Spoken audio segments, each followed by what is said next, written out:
Story 1. The Enchanted Garden. Once upon a time, in a small village surrounded by dense forests and rolling hills, there was a young girl named Lila. Lila was known for her kind heart and her love for nature. She would spend hours wandering through the meadows, talking to the flowers, and listening to the birds sing.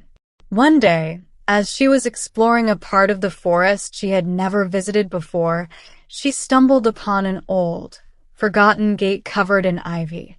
Curious, Lila pushed the gate open, and to her amazement, she found herself in a beautiful garden unlike any she had ever seen. The garden was filled with flowers of every color imaginable, each one more vibrant than the last. The air was sweet with the scent of blooming roses, and the sound of a gentle breeze rustling through the leaves made Lila feel at peace. In the center of the garden stood a tall, ancient tree with branches that seemed to touch the sky. As Lila approached the tree, she noticed a small, glowing light at its base. The light grew brighter as she drew nearer, and to her surprise, a tiny fairy emerged from it. The fairy had wings that shimmered like diamonds and a dress made of petals. "Welcome to the Enchanted Garden," the fairy said in a soft, musical voice. "This is a place where time stands still and dreams come true. But only those with pure hearts can enter."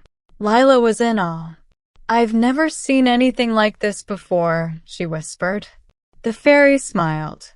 "That's because this garden only reveals itself to those who believe in magic. You are special, Lila. You have the gift of seeing the world with wonder and love."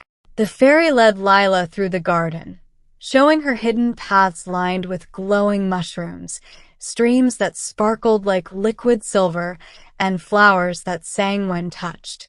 As they walked, the fairy told Lila stories of the garden's history, of the magical creatures that lived there, and of the powerful spells that protected it. Lila felt a deep sense of joy and contentment in the garden. She knew that she had found a place where she could always find peace and happiness. The fairy explained that whenever Lila wanted to return, all she had to do was close her eyes and think of the garden, and she would find herself back at the gate. As the sun began to set, casting a golden glow over the garden, the fairy told Lila it was time to go.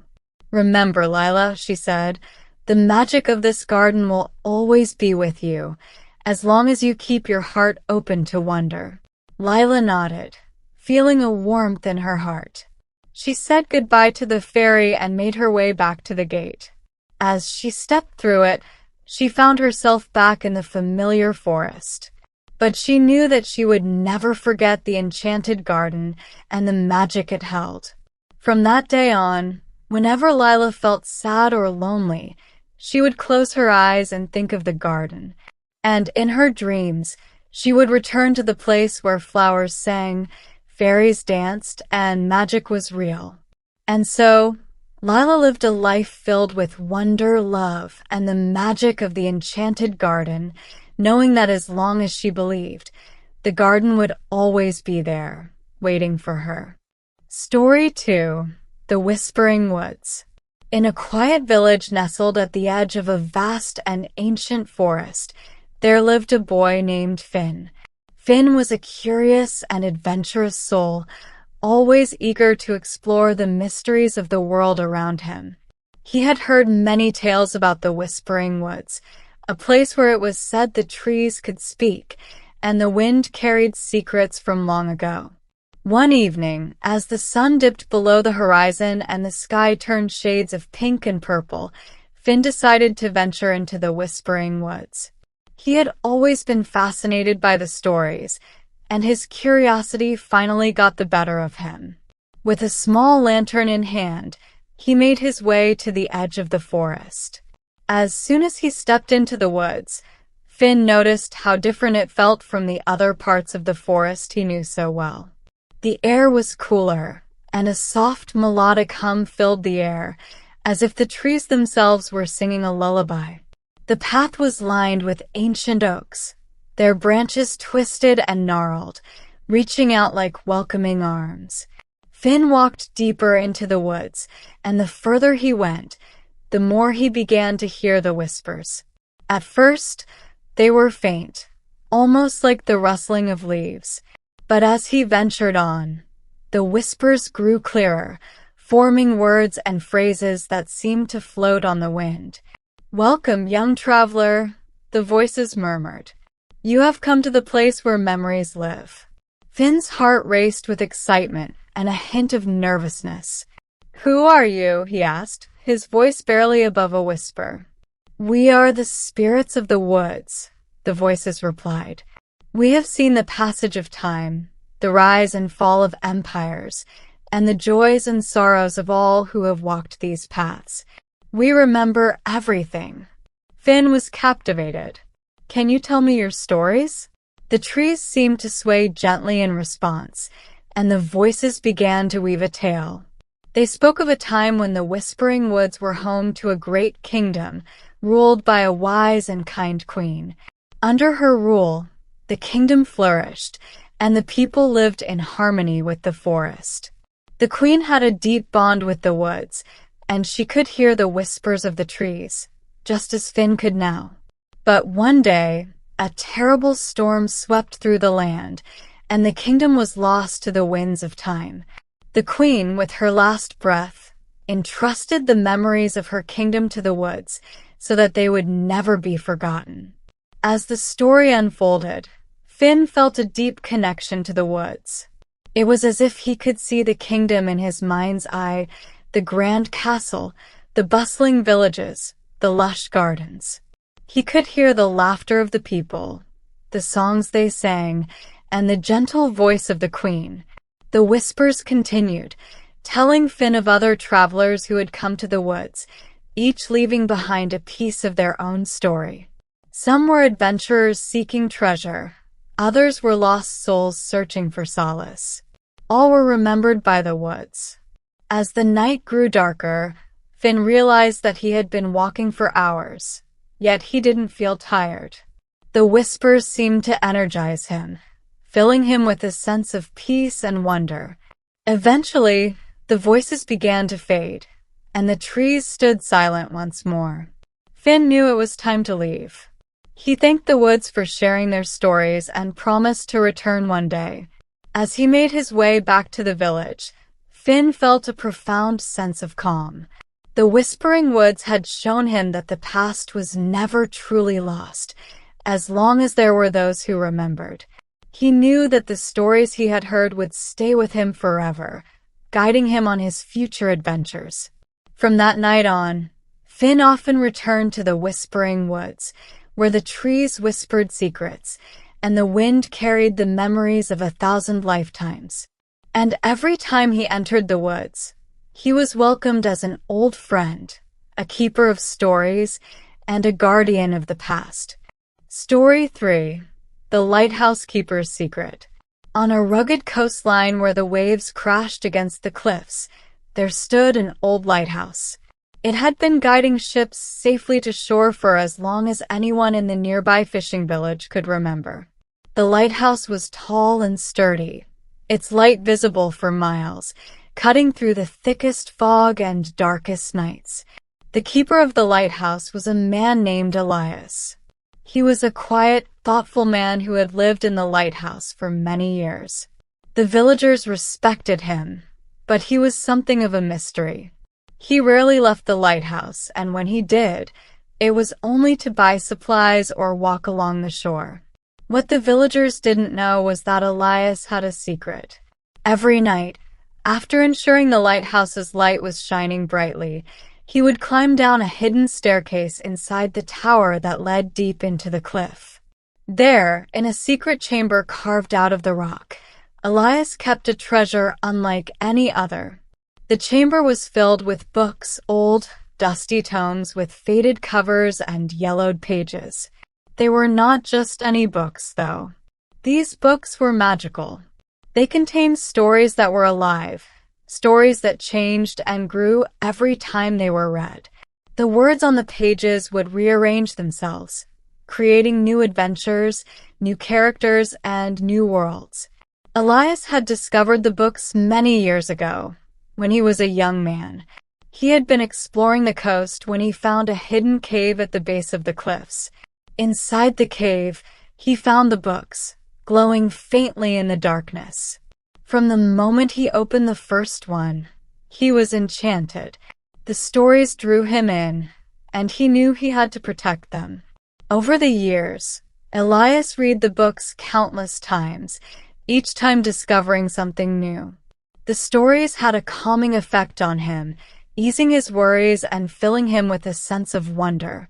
He spent many nights in the secret chamber, losing himself in the pages of the magical books. One stormy night, as the wind howled and the waves crashed against the cliffs with unusual ferocity, Elias found himself drawn to the chamber once more. He lit a small lantern and descended the hidden staircase. As he entered the chamber, he noticed something different. The books were glowing brighter than ever before, and the air was filled with a soft, humming sound. Curious, Elias opened one of the books. The pages shimmered, and the words began to form a new story. This story was different from any he had read before. It was the story of a young girl, lost at sea, searching for a light to guide her home. As Elias read, he realized that the story was real. Somewhere out there, in the stormy night, a ship was struggling, and a young girl was in danger. The lighthouse's light was strong, but the storm was fierce, and the ship was far off course. Without hesitation, Elias rushed back up the staircase to the lighthouse's lantern room. He knew he had to do something more to help. He adjusted the light, making it brighter, and turned it towards the direction he sensed the ship might be. Then, he did something he had never done before. He spoke to the light. "Guide her safely," he whispered. "Show her the way." The light seemed to respond, glowing with an intensity that Elias had never seen. It cut through the storm like a beacon, reaching far out to sea. Elias stood at the window, watching and hoping. Hours passed, and just as the first light of dawn began to break through the storm clouds, Elias saw it. A ship, battered by the storm but still afloat, making its way towards the lighthouse. He could see the girl, standing at the bow, her eyes fixed on the light that had saved her. As the ship drew closer, Elias felt a sense of relief and joy. The girl was safe, and the lighthouse had done its job. But he knew that it wasn't just the light that had guided her. It was the magic of the books, the stories that had led him to help. When the storm finally passed, and the ship was safely docked in the harbor, the villagers learned of the girl's ordeal. They hailed Elias as a hero, but he simply smiled and shook his head. He knew that the true hero was the lighthouse and the secret it held. From that day on, Elias continued to keep the lighthouse, but now he understood its power more than ever. The light was not just a beacon for ships. It was a connection to the magic of stories, to the power of hope, and to the belief that even in the darkest of times, there is always a light to guide us home. And so, the lighthouse stood tall, its light shining brightly, a guardian of the coast and a keeper of secrets that would never be forgotten. Story 4: The Moonlit Lake. In a tranquil valley surrounded by mountains, there was a village known for its serene beauty and peaceful way of life. The village was built around a large, shimmering lake that reflected the sky like a mirror. The villagers believed that the lake was magical, as it was always calm, no matter how strong the winds blew in the mountains. They called it the Moonlit Lake because, on clear nights, the moon would cast a silver light over the water, making it glow as if lit from within. Among the villagers was a young woman named Arya. Arya was known for her gentle spirit and her love for the lake. Every evening, she would walk to the edge of the water and sit for hours, watching the ripples and listening to the soft lapping of the waves against the shore. The lake brought her peace and comfort, especially after her parents had passed away, leaving her alone in the world. One night, during a particularly bright full moon, Arya noticed something unusual.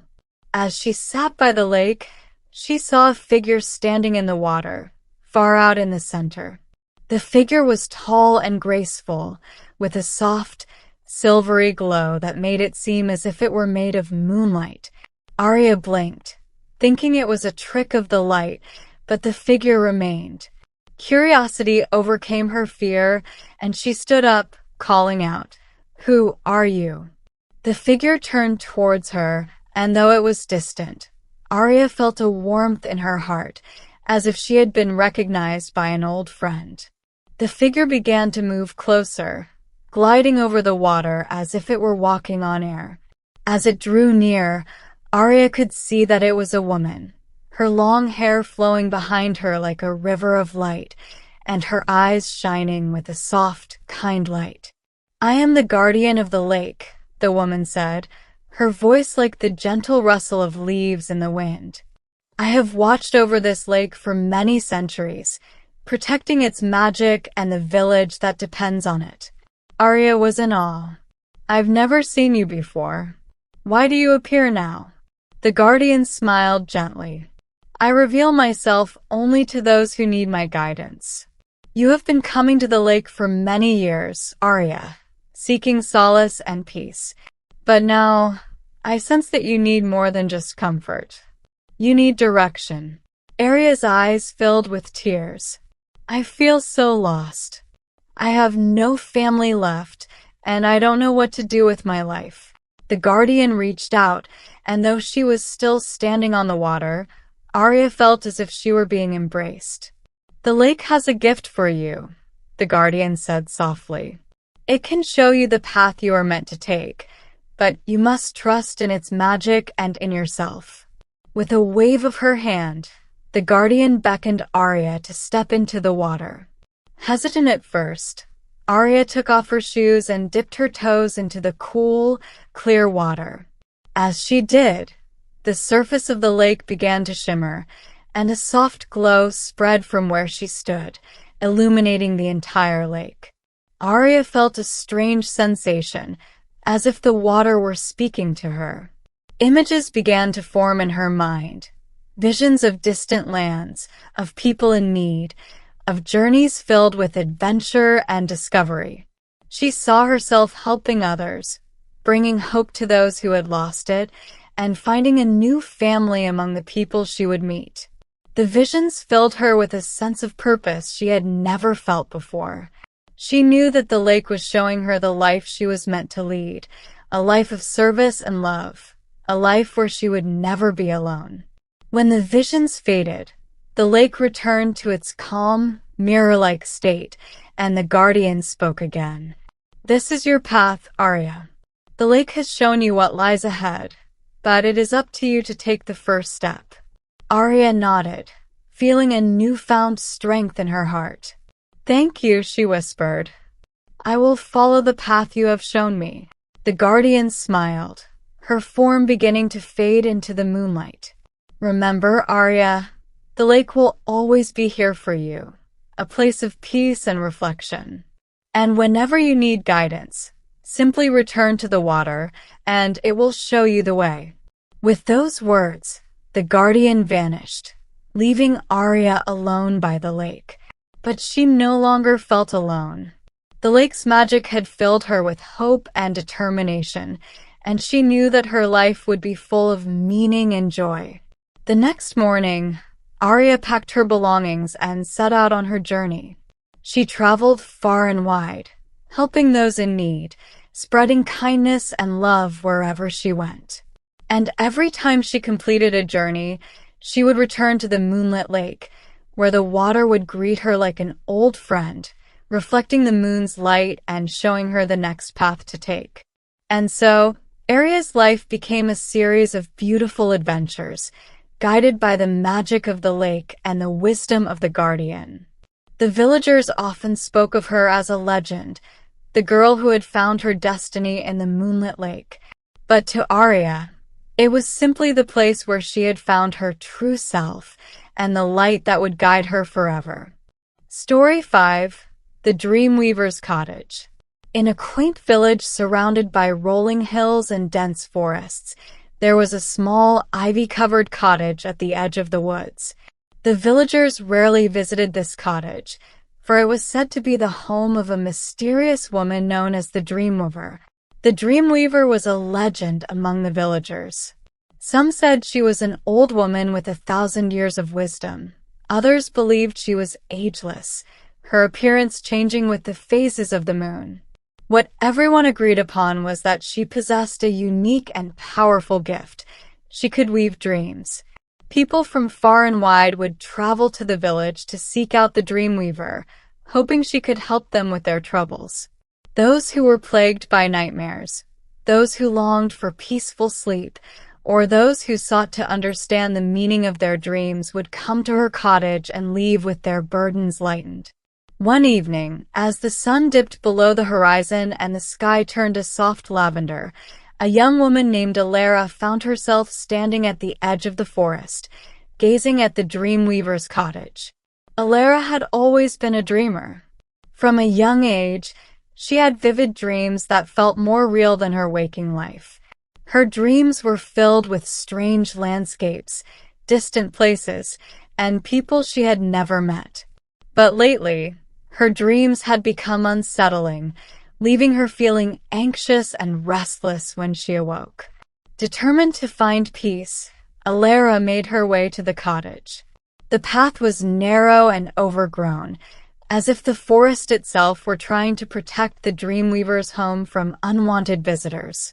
But Alara's resolve was strong, and soon she stood before the cottage door, a simple wooden structure with a brass knocker shaped like a crescent moon. She hesitated for a moment, then knocked. The sound echoed through the quiet evening, and moments later, the door creaked open. To Alara's surprise, the woman who greeted her was not the ancient figure she had imagined. The Dreamweaver was a woman with kind eyes and long, flowing hair that seemed to shimmer in the fading light. She wore a simple dress, and her presence was both calming and otherworldly. "Welcome, Alara," the Dreamweaver said, her voice soft and melodic. "I've been expecting you."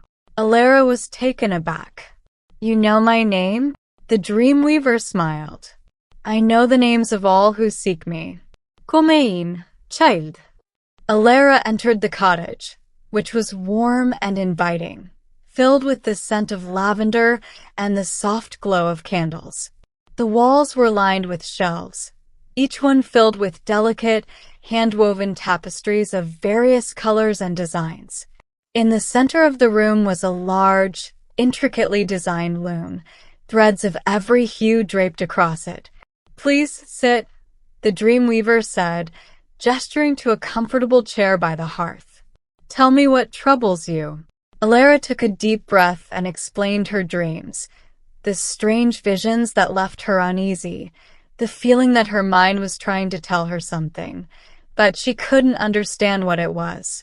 The Dreamweaver listened patiently, her eyes never leaving Alara's. When Alara finished, the Dreamweaver nodded thoughtfully. "Your dreams are powerful, Alara. They are messages from your soul, trying to guide you. But sometimes, dreams can become tangled, their meaning obscured by fear or uncertainty." Alara looked at the Dreamweaver with hope. "Can you help me understand them?" The Dreamweaver smiled gently. "Yes, but you must help me as well. Dreams are like threads, each one connected to another, weaving the tapestry of our lives. To untangle your dreams, we must first weave them together." With that, the Dreamweaver led Alara to the loom. She handed Alara a spool of thread, its color a deep, rich indigo. "This is the thread of your dreams," she explained. "As we weave, you must think of the dreams that have troubled you. Let the loom guide your hands, and together we will create a tapestry that reveals the truth." Alara hesitated, then took the spool and began to weave. At first, her hands were unsure, but as she focused on her dreams, the loom seemed to move on its own, the threads intertwining and forming patterns she could barely comprehend. The Dreamweaver worked beside her, her hands moving gracefully, adding threads of gold, silver, and crimson to the tapestry. The room filled with the soft sound of the loom, the threads sliding through Alara's fingers like water. Hours passed, but Alara lost all sense of time. She felt as though she were in a trance, the act of weaving bringing a deep sense of peace. As the tapestry grew, the images in her dreams began to make sense. She saw the faces of people she had met only in her dreams, now clear and familiar. She saw places that had seemed strange and frightening, now full of light and warmth. Finally, the tapestry was complete. It was a beautiful, intricate design, filled with symbols and patterns that told the story of Alara's dreams. The Dreamweaver stepped back, allowing Alara to see the full picture. "Your dreams are not to be feared," the Dreamweaver said softly. "They are a part of you, guiding you to the path you are meant to take. This tapestry is a map, showing you the way forward." Alara gazed at the tapestry, tears of relief and understanding filling her eyes. She saw now that her dreams had been leading her to a place of healing, a place where she could find her true purpose.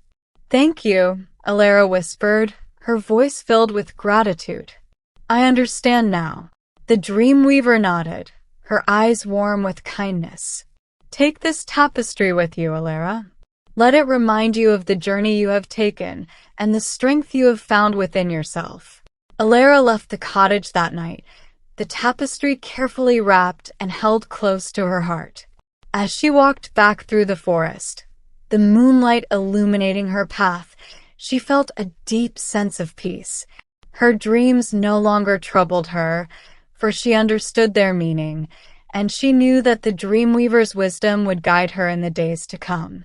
And so Alara returned to the village, her spirit light and her heart full.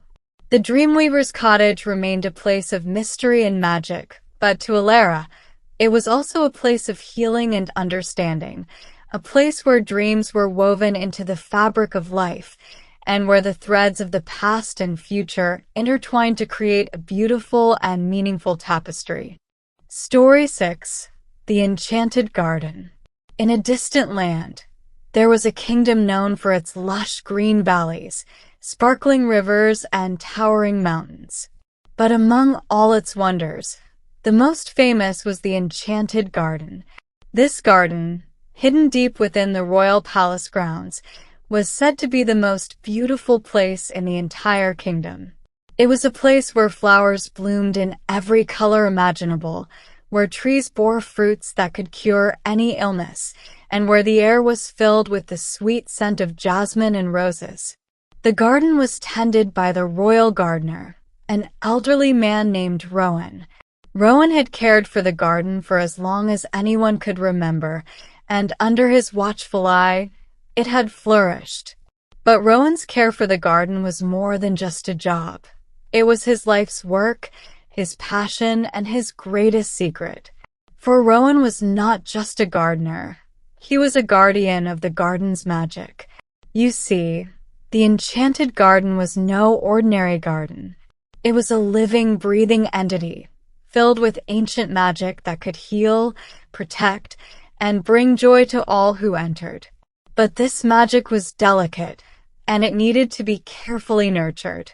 Only those with a pure heart and a deep love for the earth could keep the garden's magic alive. One day, Rowan received a letter from the king. The letter was brief, but its message was clear. Rowan was to train an apprentice to take over his duties. The king, knowing that Rowan was growing old, wanted to ensure that the garden would continue to thrive for generations to come. Rowan was troubled by the request. The garden was his responsibility, and he was unsure if anyone else could truly understand its magic. But the king's command was not to be ignored, and so Rowan agreed to take on an apprentice. The next day, a young woman named Lila arrived at the palace. Lila was eager and full of energy, with a bright smile and a love for plants that had been evident since she was a child. She had grown up in a small village, where she spent most of her time in her family's garden, tending to the flowers and herbs with a care that had earned her the admiration of her neighbors. When Lila arrived at the enchanted garden, she was in awe. She had never seen such beauty in her life. The flowers seemed to glow with their own light, and the trees swayed gently as if greeting her. She felt an immediate connection to the place, as if the garden itself were welcoming her. Rowan watched her closely as she explored the garden, noting the way she touched the plants with reverence and care. He saw the wonder in her eyes and felt a glimmer of hope. Perhaps she was the one who could carry on his work. Over the next few weeks, Rowan taught Lila everything he knew about the garden. He showed her how to tend to the plants, how to speak to the trees, and how to listen to the whispers of the wind that carried the garden's secrets. Lila was a quick learner, and she absorbed everything Rowan taught her with enthusiasm and dedication. But one day, as they were working in the garden, Rowan noticed something strange. A section of the garden, which had always been vibrant and full of life, was beginning to wither. The flowers were losing their color, and the trees were drooping. Rowan's heart sank. He knew what this meant. The garden's magic was fading. Rowan had feared this day would come. The garden's magic was tied to the strength of its guardian, and as Rowan grew older, he had known that the magic would eventually begin to weaken. But he had hoped that Lila's presence would strengthen the garden, that her youth and energy would renew its magic. Rowan decided to tell Lila the truth. He explained the garden's magic, its history, and the role of the guardian. Lila listened intently, her face growing serious as she realized the gravity of the situation. "Is there anything we can do?" Lila asked, her voice filled with concern. "There is one way," Rowan said, his voice heavy with the weight of his words. "The garden can only be fully restored if a new guardian is chosen. But the process is not easy. The garden itself must accept the new guardian, and that can only happen if the guardian proves themselves worthy." Lila's eyes lit up with determination. "Tell me what I need to do," she said. Rowan nodded, impressed by her resolve. "You must go to the heart of the garden," he explained. "There, you will find the tree of life, the source of the garden's magic. If the tree accepts you, the garden will be renewed. But the journey is not without its dangers. The path to the tree of life is filled with challenges that will test your heart, your courage, and your love for the garden." Without hesitation, Lila agreed to take on the challenge.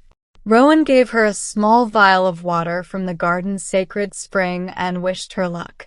With the vial in hand, Lila set off on her journey.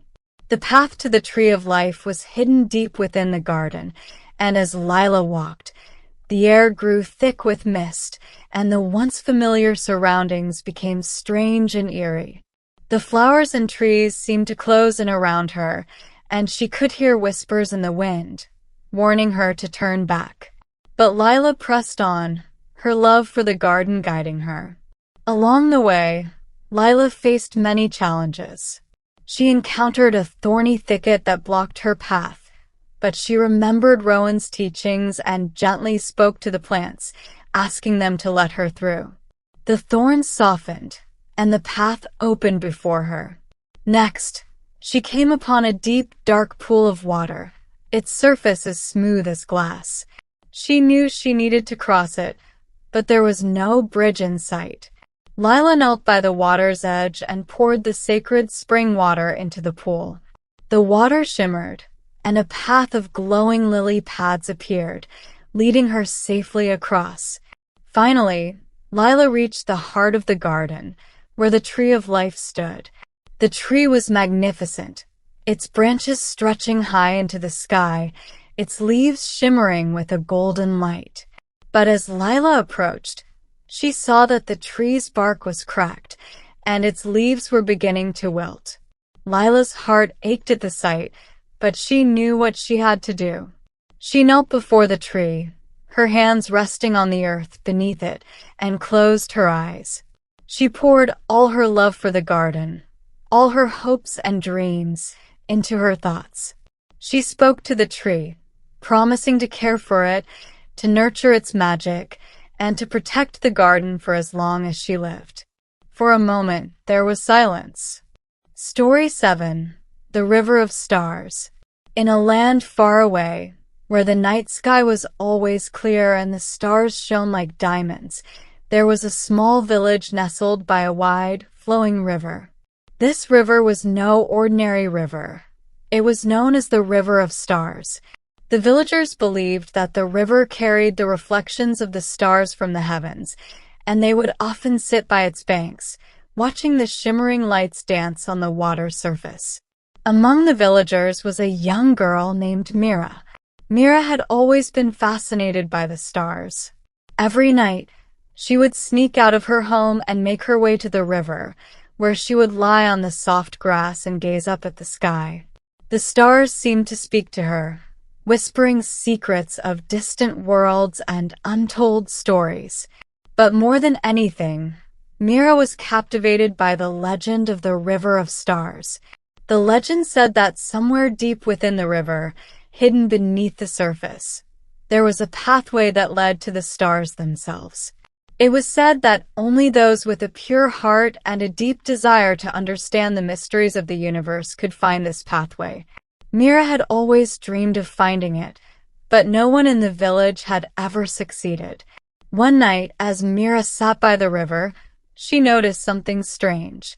The water, usually calm and steady, began to ripple and glow with an ethereal light.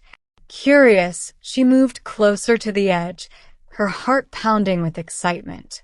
As she peered into the water, she saw a reflection that wasn't her own. It was the reflection of a woman, her face serene and her eyes filled with wisdom.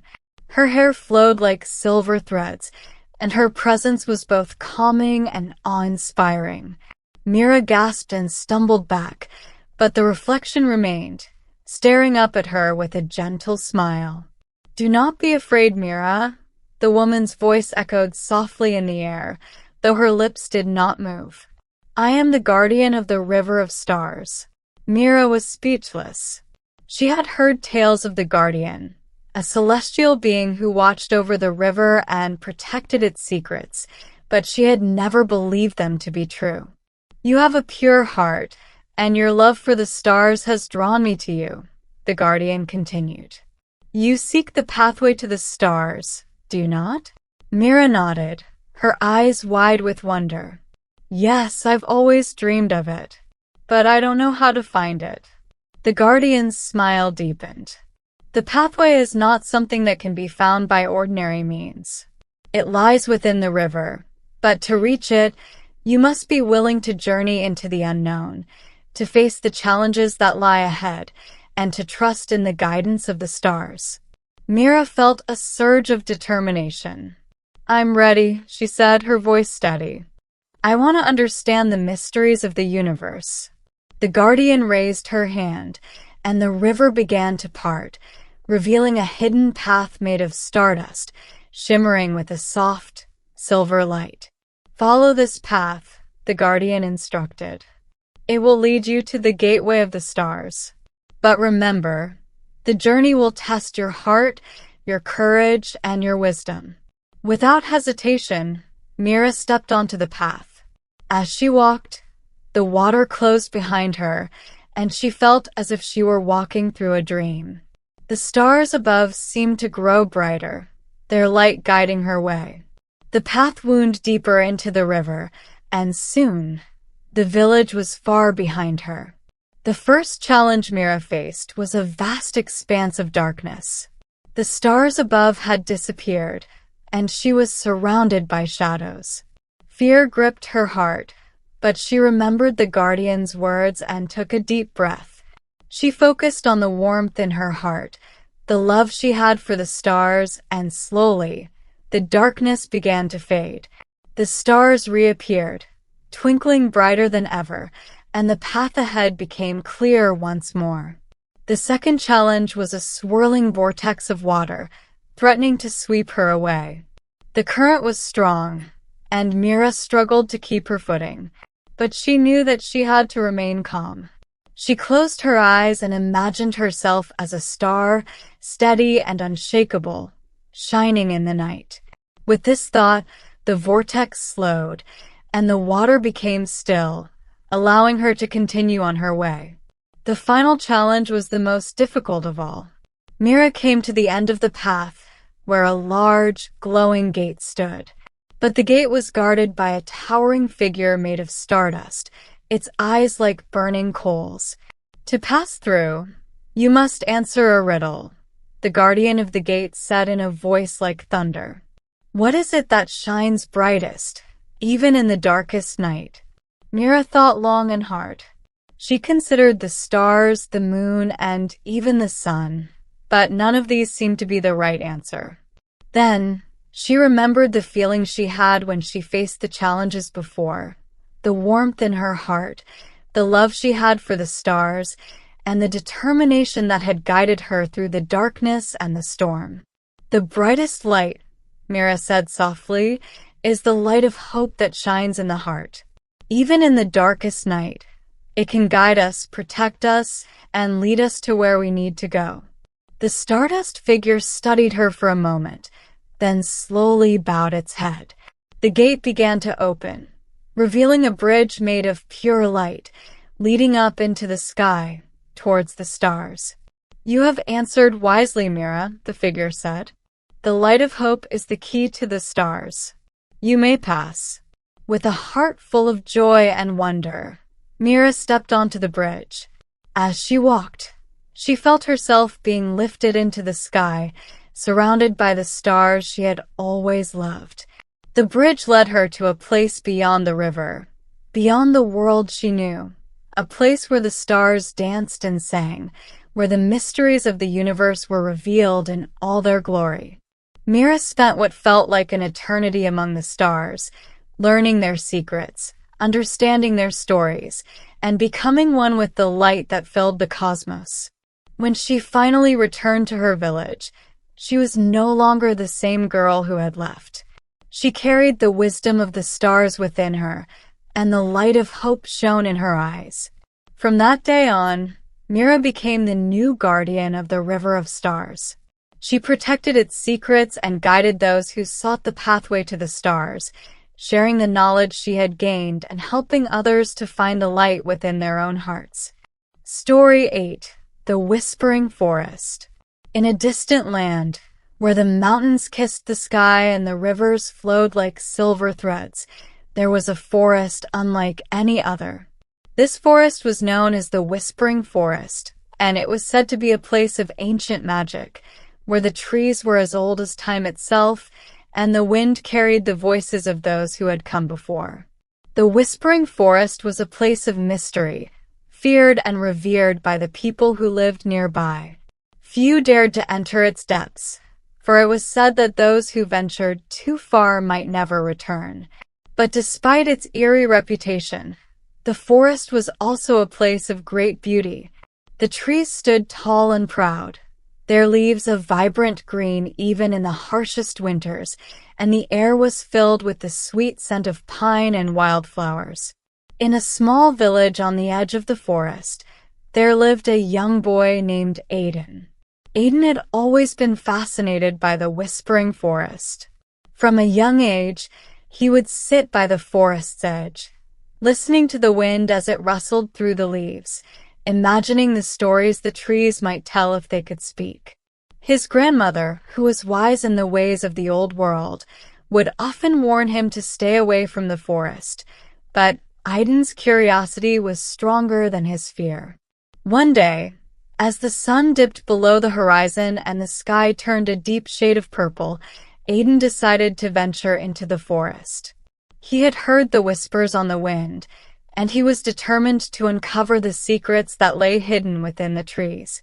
As Aiden entered the forest, he felt a strange sensation, as if the trees were watching him. The air grew cooler, and the light of the setting sun barely penetrated the thick canopy above. But Aiden was not afraid. He walked deeper into the forest, following a narrow path that seemed to twist and turn on its own accord. The further Aiden went, the more the whispers grew louder. They were soft at first, like the rustling of leaves in a gentle breeze, but soon they became clear words, spoken in a language Aiden did not understand. He paused for a moment, straining to make out the words, but they eluded him, slipping away like shadows. Undeterred, Aiden continued on his journey. As he walked, he noticed that the forest was changing. The trees grew taller and more twisted, their branches intertwining like the arms of ancient giants. The path beneath his feet became rougher, and the whispers grew louder, more urgent. Finally, Aiden reached a clearing in the heart of the forest. In the center of the clearing stood a massive tree, unlike any Aiden had ever seen. Its trunk was as wide as a house, and its branches stretched high into the sky, disappearing into the clouds. The tree's bark was dark and rough, and its leaves shimmered with a silvery light. Aiden approached the tree, feeling a strange pull in his heart.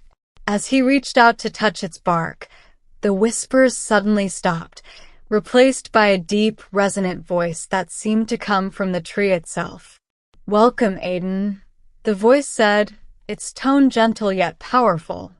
"You have come far, and you have shown great courage. I am the guardian of the Whispering Forest, and I have been watching you." Aiden was stunned. He had never heard of the guardian, and he had never imagined that the forest itself could speak. But he found his voice and asked, "Why have you been watching me?" The guardian's voice was filled with warmth. "You have a pure heart, young one, and a deep love for the world around you. The forest has sensed your presence, and it has chosen you to hear its story." Aiden listened intently as the guardian began to speak, its voice weaving a tale of ancient times, when the world was young and the forest was filled with life. The guardian spoke of the first trees, planted by the hands of the earth itself, and of the creatures that once roamed the forest, living in harmony with the land. It told of a time when the forest was a place of peace and magic, where the trees whispered secrets to those who would listen, and the wind carried the songs of the stars. But the guardian's voice grew sad as it spoke of the changes that had come. The world had grown cold, and the forest had become a place of fear and darkness. The creatures had vanished. The trees had withered, and the whispers had turned to warnings, trying to protect the forest from those who would harm it. Aiden's heart ached as he listened. He had always known that the forest was special, but he had never understood the depth of its sorrow. "Is there anything I can do to help?" he asked, his voice filled with determination. The guardian was silent for a moment, as if considering Aiden's words. "There is a way," it said finally, "but it will not be easy. The forest needs a new guardian, someone who will protect it and nurture its magic. But to become the guardian, you must prove your worth." Aiden nodded, ready to accept whatever challenge lay ahead. "What must I do?" he asked. The guardian's voice grew serious. "You must journey to the four corners of the forest and collect the essence of each element: earth, water, fire, and air. Only by gathering these essences and bringing them back to the heart of the forest can you restore its magic and become its new guardian." Aiden felt a surge of determination. "I'll do it," he said, his voice steady. "I'll gather the essences and save the forest." With the guardian's guidance, Aiden set off on his journey. His first task was to find the essence of earth. He traveled to the northern edge of the forest, where the ground was rocky and barren. There, he found a hidden cave, its entrance guarded by a massive stone. Using all his strength, Aiden moved the stone aside and entered the cave. Inside, he found a small pool of shimmering liquid, the essence of earth. Carefully, he collected it in a small vial and made his way back. Next, Aiden traveled to the eastern edge of the forest, where a mighty river flowed. The water was clear and cold, and the air was filled with the sound of rushing waves. Aiden followed the river to its source, a waterfall that cascaded down from a great height. At the base of the waterfall, he found a small pool of glowing water, the essence of water. He filled another vial and continued on his way. The essence of fire was the most difficult to find. Aiden traveled to the southern edge of the forest, where the trees were scorched and the air was thick with smoke. Story 9. The Lantern of the Lost. In a quaint village nestled between rolling hills, there was a tradition that had been passed down through generations.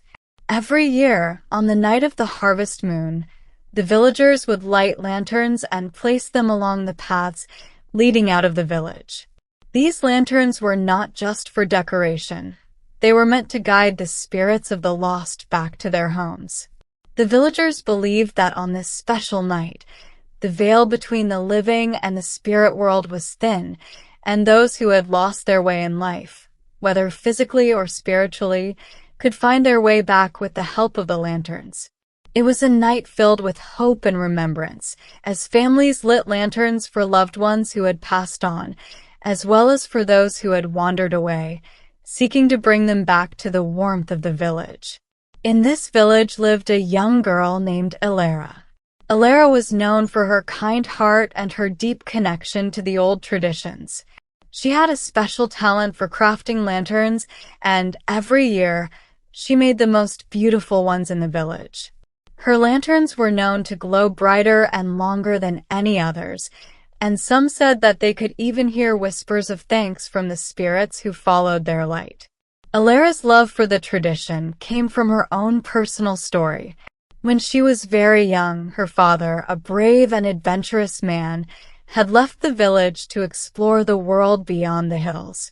He had promised to return with tales of distant lands and treasures, but he never came back.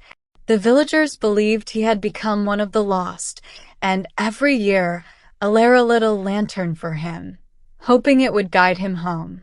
This year, however, the night of the harvest moon felt different. The air was cooler, and the sky was a deep, velvety black, with the moon shining brighter than ever before. As Elara worked on her lantern, she felt a strange sense of urgency, as if this year something important was going to happen. When the lantern was finished, it was more beautiful than any she had ever made. It was a deep shade of blue, the color of the night sky, and adorned with delicate silver stars that seemed to twinkle when the light inside flickered. Elara placed the lantern on the path leading out of the village, her heart filled with hope and longing. As the night wore on, the village was aglow with the soft, warm light of hundreds of lanterns. The villagers gathered in the square, sharing stories of the past, laughing and singing songs of old. But Elara was restless. She couldn't shake the feeling that she needed to do more, that her father was closer than he had ever been. Without telling anyone, Elara decided to follow the path of lanterns leading out of the village. She walked quietly, the cool night air brushing against her cheeks, the lanterns lighting her way. The further she went, the more she felt as though she was being drawn by an unseen force, leading her deeper into the hills. After walking for what felt like hours, Elara reached the edge of a dark forest. The lanterns had stopped, and the path ahead was shrouded in shadow. But Elara was not afraid. She knew she had to continue, that something was waiting for her in the darkness. With her own lantern in hand, Elara stepped into the forest. The trees were tall and ancient, their branches intertwining above her like a canopy. The only light came from her lantern, casting long shadows on the forest floor. As she walked, she began to hear faint whispers, as if the trees themselves were speaking to her. The whispers grew louder as she ventured deeper into the forest. They were not frightening, but comforting, like the voice of an old friend. Alara felt as though she was being guided, led by the spirits who had followed the lanterns. Finally, she reached a small clearing in the heart of the forest. In the center of the clearing was a stone altar, and on it, a single, flickering lantern. The lantern's light was dim, as if it was on the verge of going out. Alara approached it, her heart pounding in her chest. As she drew closer, she saw a figure standing beside the altar. It was a man, his face obscured by the shadows, but there was something familiar about him. Alara's breath caught in her throat as she realized who it was. "Father," she whispered, her voice trembling with emotion. The figure turned to her, and as the light of her lantern illuminated his face, she saw that it was indeed her father. His eyes were filled with sorrow and longing, but there was also a deep sense of peace in them. "Alara," he said, his voice soft and gentle. "You found me." Tears welled up in Alara's eyes as she ran to him, wrapping her arms around him. He felt solid and real, not a ghostly figure as she had feared. "I never stopped looking for you," she said, her voice choked with emotion. Her father held her close, his hand gently stroking her hair. "I know, my dear. I have felt your love and your light guiding me all these years. But I could not return until tonight." Alara pulled back slightly, looking up at him with confusion. "Why? What happened?" Her father sighed, his gaze turning to the lantern on the altar. "I became lost in the darkness, in the pursuit of something I thought was important. But in the end, it was your light that showed me the way back. Tonight, the veil is thin, and I can finally return home." Alara understood then that her father had been trapped, unable to find his way back until the light of the harvest moon and her lanterns guided him. She smiled through her tears, grateful that he had finally found his way home. Her father gently took her hand and led her back through the forest. As they walked, the whispers of the trees grew quieter, and the light of the lanterns grew brighter. When they emerged from the forest, the village was still aglow with the soft light of the lanterns, and the villagers were waiting for them. The villagers were overjoyed to see Alara return with her father. They welcomed him with open arms, celebrating his return and the power of the lanterns to guide the lost home. From that night on, the tradition of lighting lanterns on the night of the harvest moon became even more meaningful. It was not just a way to honor the spirits of the past, but a way to bring loved ones back, to guide them home with the light of love and hope. Story 10. The Enchanted Clock Tower. In the heart of a bustling town, there stood an old clock tower that had watched over the village for centuries. The clock tower was tall and majestic, with its stone walls weathered by time and its clock face adorned with intricate carvings. The townspeople often passed by it without much thought, unaware of the magic that lay hidden within. The clock tower was more than just a timekeeper. It was a place of secrets and wonder. Few knew that the clock tower had a guardian, an old clockmaker named Felix. Felix had lived in the town for as long as anyone could remember, always tending to the clock, ensuring that it never missed a beat. But Felix was no ordinary clockmaker. He was the keeper of the tower's enchantment, a magic that had been passed down through generations. The enchantment was simple yet powerful. As long as the clock in the tower kept ticking, the town would be safe from harm. The clock's steady rhythm was said to ward off misfortune and bring good luck to the townspeople. But there was a catch. If the clock ever stopped, the town would fall into a deep sleep, and only a true believer in the tower's magic could awaken it. Felix had always been vigilant in his duties, never letting the clock wind down. But as he grew older, he began to worry about what would happen when he could no longer care for the clock. He had no apprentice, and the townspeople had long since stopped believing in the old stories. They saw the clock tower as just another relic of the past, not realizing the importance of its magic. One crisp autumn evening, as the sun set and the town began to settle down for the night, Felix climbed the winding stairs to the top of the clock tower. He had a feeling in his bones that something was about to change. As he reached the top, he checked the gears and cogs, making sure everything was in perfect order. But as he was about to wind the clock, a sharp pain shot through his chest, and he collapsed to the floor. Felix knew his time had come. With his last ounce of strength, he reached into his pocket and pulled out a small, golden key. This key was the heart of the clock tower's magic, the only thing that could win the clock if it ever stopped. With trembling hands, Felix placed the key on the floor beside him, hoping that someone would find it before it was too late. As the night wore on, the clock continued to tick, but the magic that had kept it going for so long began to wane. By morning, the clock had stopped, and the town fell into a deep, enchanted sleep. The streets were empty, the shops were closed, and the only sound was the faint rustling of the wind through the trees. Days passed, and the town remained silent, lost in a timeless slumber. But not everyone was asleep. In a small house at the edge of town, a young girl named Lily awoke to find the world around her eerily still. Lily was a curious and imaginative child, always dreaming of adventures and magical places. She had often wondered about the old clock tower, fascinated by its mysterious aura.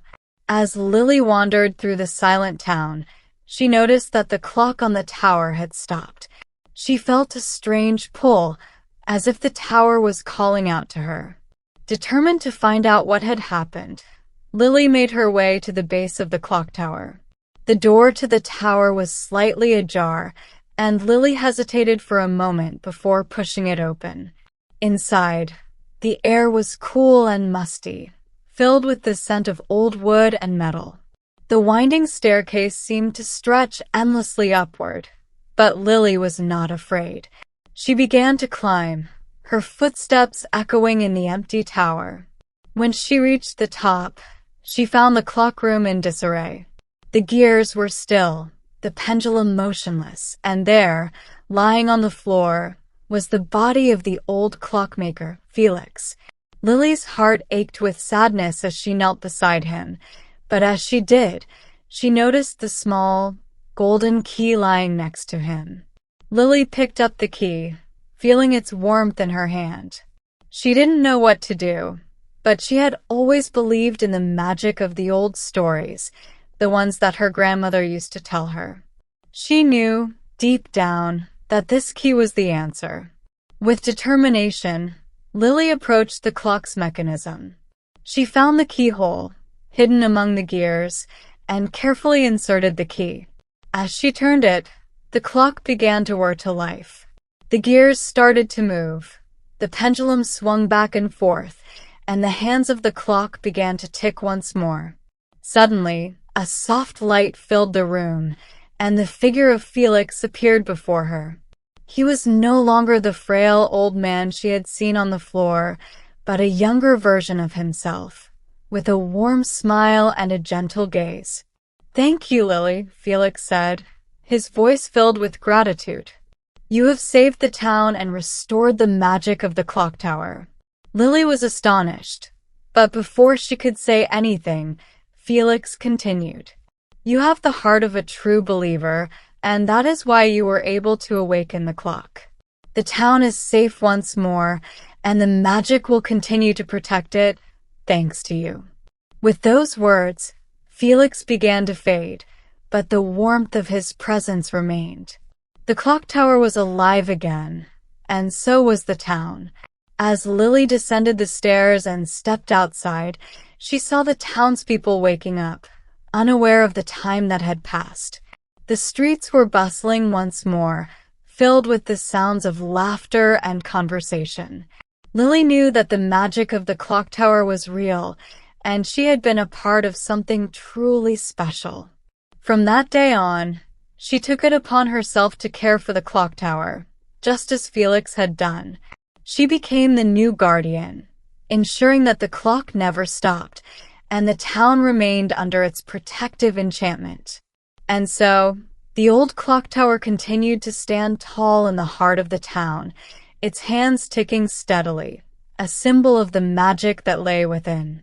The townspeople, though they did not know the full story, began to respect the tower once more, and every year, on the anniversary of the harvest moon, they gathered to celebrate the clock that kept their town safe. Lily grew up to be a wise and kind woman, known throughout the town as the keeper of the clock tower. She passed on the knowledge and the golden key to the next generation, ensuring that the magic would never fade and that the town would always be protected by the steady ticking of the enchanted clock tower.